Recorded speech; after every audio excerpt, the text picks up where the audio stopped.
welcome to this week Uncensored, the show where we take America's official statement, put them under a microscope, and discover that somehow every press release has the structural integrity of a wet paper towel. I'm your boy, Stevie B. You've probably seen me recently from the Couch Potatoes podcast. It's been a busy weekend going out here, talking this talk, putting belt to ass on anybody and everybody who is warranted of it. Tonight, the USS Abraham Lincoln, an aircraft carrier named for a president who at least had the decency to understand that a war is not a branding opportunity. Now, because reports from the Lincoln have been grim, family members and military outlets have raised alarms about exhaustion, shortages, plumbing and sanitation problems, stretched communications, and sailors reportedly attempting to jump ship. My dude, when's the last time you heard sailors attempting to jump ship on a U.S. deployment? The Navy disputes that there has been any increase in suicidal ideation or attempts, and it has declined to release the underlying data. What is confirmed, however, is that a sailor did go overboard in early August, was rescued, treated, and transferred for follow-on care. And no, this is not a fucking joke about the sailor. It is not a joke about anybody whose mind has been ground down by months of relentless work, noise, isolation, danger, uncertainty, and a government that doesn't give a fuck but seems to believe a chaplain, a service dog, and an inspirational quote can substitute for an exit strategy. The joke, if you can call it that, is the people at the top pretending none of this means a goddamn thing. Because when asked whether the Lincoln's more than 260-day deployment had gone on too long, Donald fucking Trump, the commander-in-chief of the United States military, said, not nearly long enough. Not, we're looking into it. Not, we owe the families answers. Not even the traditional politician's emergency pull cord. My heart goes out to them. Prayers and thoughts go out to them. No. His response, not nearly long enough. That, my friends and foes, is not leadership. That is the sentence of a man. That is the sentence a man says when his relationship to human beings has been permanently replaced by a scoreboard. Imagine saying that about any other workplace. Come on, just take a step back, take a breather, and just hear me out. Imagine saying that about any other workplace. Your warehouse workers have no toilet paper. Their shifts are endless. Their families are terrified. And one employee had to be pulled back from a ledge. And the CEO says, no, they have not worked nearly enough overtime. You would not call that toughness. You would call OSHA. You would call a lawyer. You would call every local television station with a camera and enough storage to capture the CEO being escorted out through the goddamn loading dock. But paint the workplace gray. Put it in the Arabian Sea, slap an American flag on the stern, and suddenly basic human endurance is treated as a national resource to be strip mined.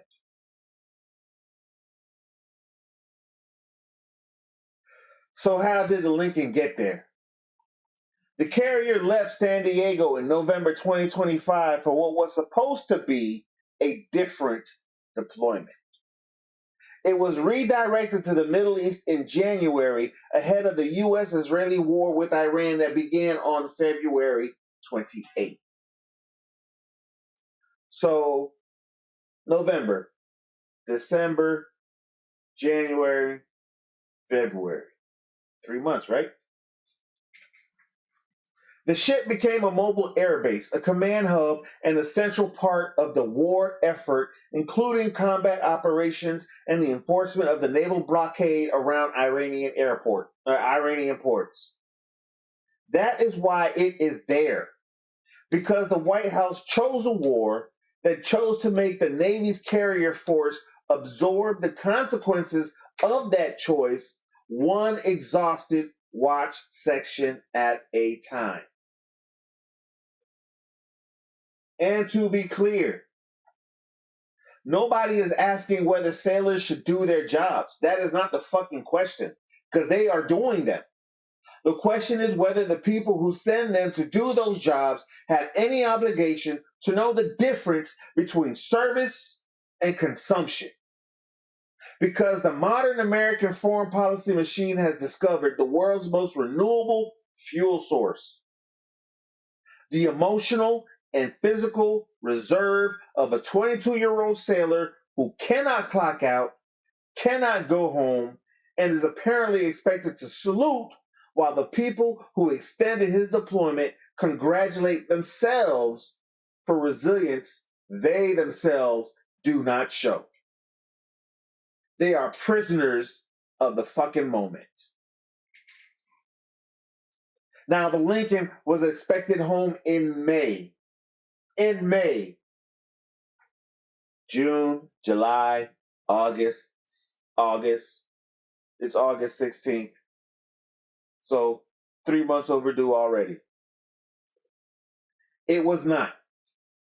Its deployment was extended without a publicly announced return date. So they were extended indefinitely. And while replacement plans for the USS George Washington were described as pre-planned, relief does not erase the question of why. The existing crew had to be pushed so far before the adults in charge remembered that aircraft carriers do not replenish themselves by eating PowerPoint slides. So now, with all that being said, why are they still there?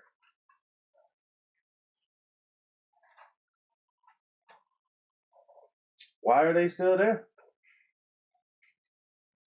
They are still there because the administration's story becomes less of a strategy and more of a magician's scarf trick.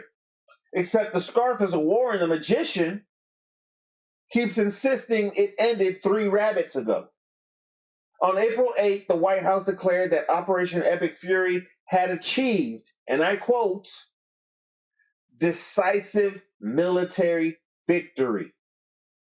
The administration said the operation had met its objective in 38 days, that Iran had agreed to a ceasefire and reopening of the Strait of Hormuz, which was never closed to begin with, and that America was stronger, the enemy weaker, and the world a safer place. Excellent. Cool. Great. Wonderful. Can things go back to normal? Let's shoot off the confetti cannons. Mission accomplished. But with more exclamation points.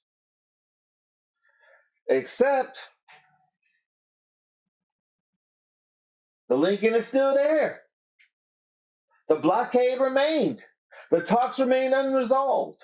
The strait remained a source of conflict and contention. Hostilities repeatedly cooled, restarted, paused, escalated, and got labeled something more convenient than a war with no clean ending. By August, the Navy had reimposed a blockade of Iranian ports, and Pete Hegseth said the United States could keep that blockade going indefinitely. Indefinitely. Key word is indefinitely.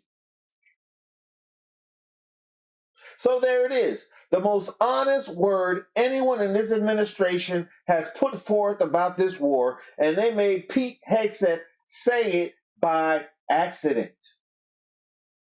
Because indefinitely is what happens when you start with a slogan instead of an adjective. Indefinitely is what happens when your plan for victory is to announce victory, then keep a carrier parked nearby in case reality reads the press release and objects. Donald Trump had been telling the public some version of this is basically over since the thing began. He said it would take 4 to 5 weeks. He called the war very complete in March. He said the United States would leave very soon. He said the military side had been accomplished faster than promised. Then in June, he predicted total victory in 2 weeks. What is it? We're still there. We're still fighting over the Strait of Hormuz. Iran is still dropping bombs. This war has had more finales than a farewell tour by a rock band that still needs to finance a beach house. The war was over, or it wasn't, then nearly over, then it wasn't, then very complete, or it wasn't, then ahead of schedule, or it wasn't, then in its final throes, then it wasn't, then one more blockade, then it wasn't, then apparently not nearly enough deployment. So what is it? At this point, the official endgame has the narrative discipline of a drunk Roomba. It bumps into a wall, announces triumph, and heads right back into that same fucking wall. And sitting underneath all this nonsense are roughly 5,000 sailors and Marines, not press secretaries. People who do not get to redefine the word victory every time the last definition catches fire. Which brings us to this dickhead, Secretary Pete Hegseth, the man entrusted with the spectacularly difficult task of running the world's most expensive military without turning it into an Instagram comment section and calling it the Department of War. If it's the Department of War, that department needs to be scrapped because he's doing a horrible job at war. Because when the reports came out, Hegseth said conditions aboard the Lincoln had been completely misrepresented. He added that the department ensures every ship, crew, and captain has everything it can provide at every single moment. Everything it can provide. Now, that is a fascinating sentence from a Secretary of Defense. Secretary of War. Ooh. It is the bureaucratic equivalent of handing someone a life jacket with a hole in it and saying, well, technically, it is flotation adjacent. It is a flotation device. Because if the reports are misrepresented, then show the documentation. Prove it. And that's the thing they don't want to do. They don't want to do. This administration, they want to have you buy in on their word, but they refuse to put anything before the American public to prove it. Prove it. Seeing is believing. I'm not taking your word on shit. Prove it. Because if it is true, it is not hard to prove. Prove it. Release the inspection results. Release the supply data. Release the maintenance records. Release the mental health staffing and utilization data in a form that protects privacy without using operational security as a tasteful doily over every uncomfortable question. Prove it. Do not tell families that there is nothing to see while simultaneously refusing to let anyone see it. That is not transparency. That is a magic trick conducted with a classified filing cabinet. And Hegseth's performance is particularly grotesque because it confuses gratitude with responsibility. Of course, sailors are extraordinary. Of course, they are resilient. But resilience is not a blank check written by people who will never have to be resilient and sleep in a berthing compartment while aircraft roar overhead and the shit vibrates like an industrial refrigerator with a war problem. You do not honor people by testing the exact point at which they break and then calling the breakage a media narrative. You do not support the troops by praising their strength after you have used that strength as a substitute for competent planning. Y'all gonna hear me out on this one. I'm telling you, y'all gonna hear me out, because I am really hoping for those that hear this, you take this to heart and understand. You have former Navy personnel that are coming out because they are having these sailors sign NDAs before they can get off the ship so they can't talk about how bad it is. You have former Navy personnel saying in all of their deployments, 20 plus years in, they have never had to sign an NDA after a deployment. But we're here to support the troops. Well, they're here to support the troops.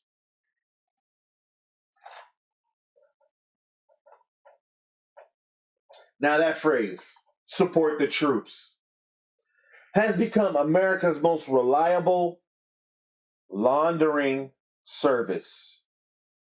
You can run almost any failure through it and it comes out smelling like a flag lapel pin. We support the troops by sending them into a conflict with slippery goals. We support the troops by declaring victory early, George Bush, repeatedly and theatrically. We support the troops by keeping them deployed after the so-called victory declaration because the victory needs help continuing to exist. Yes, we support the troops by telling their families that hot water, a working toilet, sufficient supplies, and a credible timeline are apparently luxuries available only after the next carrier arrives. But we support the troops. My friends, no, that is not support. You do not support the troops. That is exploitation of said troops with a military discount. And we should also say something plainly. Let's keep it matter of fact. Let's be 100 about it. Sailors who are reported to have considered going overboard, they are not fucking weak. They are not disloyal. And it is not an inconvenience to, well, it could be an inconvenience to their so-called war plan. But they are people. The sailor who went into the water was rescued. That is good. It should be the beginning of the question, not the end of it. Every attempt to reduce this story to morale problems is a way of avoiding the larger fucking indictment. Morale is not weather. It does not simply happen around commanders like humidity. Morale is a condition created by decision. It is created when a deployment planned around one reality is extended into another reality. It is created when a nominal ceasefire becomes an indefinite blockade. It is created when a return date becomes a state secret, while every photo op speaker back home gets to call the mission a historic success. It is created when a president looks at more than 260 days at sea and sees not a crisis of sustainability, but an insufficient serving size, while he himself has used every loophole he can to duck serving himself. Trump is not just accountable because he made one callous comment. No, not at all. He is accountable because that comment reveals the governing philosophy beneath the whole thing. Sailors are not citizens in uniform with limits, families, bodies, futures, and lives. They are stage dressing for the commander-in-chief's self-image. They are not human. They are not people. They are pawns to do my fucking bidding. Now, the aircraft carrier, it is a prop. It is a stage. The mission is the backdrop. The sailors are the proof of strength montage. And when the montage gets too bleak, the answer is not to change the policy. It is to call the camera dishonest. That is how American hypocrisy works at full industrial capacity. We erect monuments to sacrifice, then act surprised when actual humans expect the country that demanded sacrifice to provide basic care and respect. We are very good at applause. Here we go. Congratulations. Rah, rah, rah. We are terrible at accountability. We will fund a flyover, commission a speech, mint a challenge coin, and then react to a broken shower on a warship as if moisture itself has become woke. We don't owe you that. The question is not whether the Lincoln sailors are tough enough. Fuck no. The evidence says they have been extraordinarily tough. The question is whether Donald Trump, Pete Hegseth, and the officials who built this indefinite mission are competent enough to deserve the burden those sailors are carrying. So far, their answer is the reports are misrepresented. The war is basically over. The blockade can last forever. Not nearly long enough.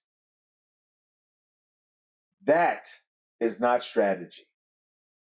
That is a confession, arranged in chronological order.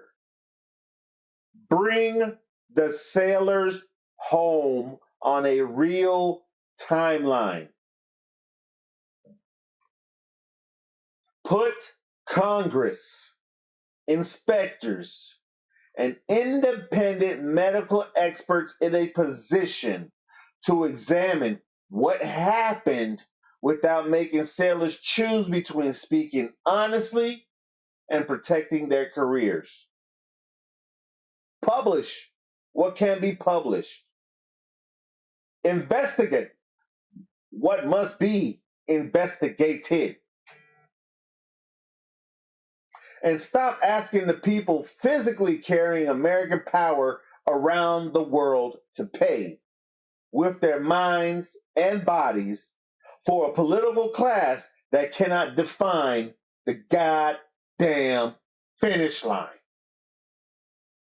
Because if your victory requires you to keep moving the goalposts and then moving the people who won it farther away from home, it is not victory. It is just a war with better branding. I'm your host, Stevie B. This has been This Week Uncensored.